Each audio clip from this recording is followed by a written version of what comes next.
Goeiedag, ek groet jou in die kosbare naam van Jesus Christus.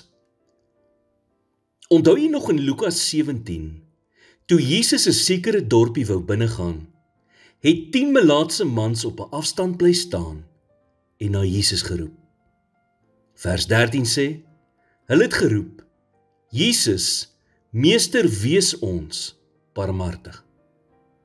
Vers 14 sê, en toe hy hulle sien, sê hy vir hulle, gaan vertoon julle aan die priesters. Nou volgens die Joodse wet, kon 'n onrein persoon wat in die omgewing van die tempel ontdek was, met klippe doodgegooi word. So deur Jesus se instruksies te volg, het hierdie melaatses letterlik hul lewens op die spel geplaas. Hulle het egter die stap in geloof geneem. En die woord sê in die res van vers 14, en onderwyl hulle weggaan, het hulle rein geword. Hierdie manne het geglo dat Jesus hulle kon genees. Daarom het hulle in die eerste plek na hom toe gekom. Hulle het nie aan sy vermoë getwyfel nie. En die oomblik toe hulle doen wat Jesus vir hulle gesê het om te doen, het hulle genesing ontvang. Jy sien, ware geloof is meer as net die woorde wat ons sê. Dit is iets wat ons doen. Iets wat moet oorgaan tot aksie.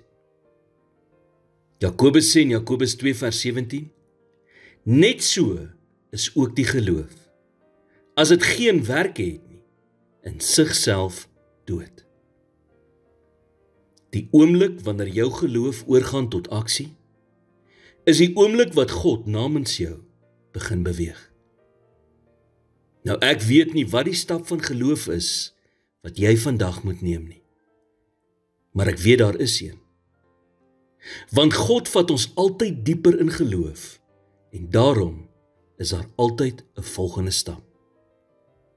Jy sien, vir hierdie melaatses was dit heel waarskynlik net nog 'n dag. Maar God het vir hulle onverwagse geleentheid gegee wat vir hulle 'n nuwe begin gegee het. God gee vandag vir jou dieselfde geleentheid. So moenie uitstel nie.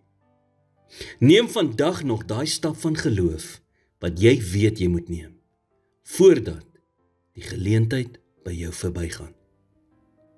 Here, vandag kom ek voor U en ek vra dat U my die krag sal gee om my geloof oor te sit in aksie.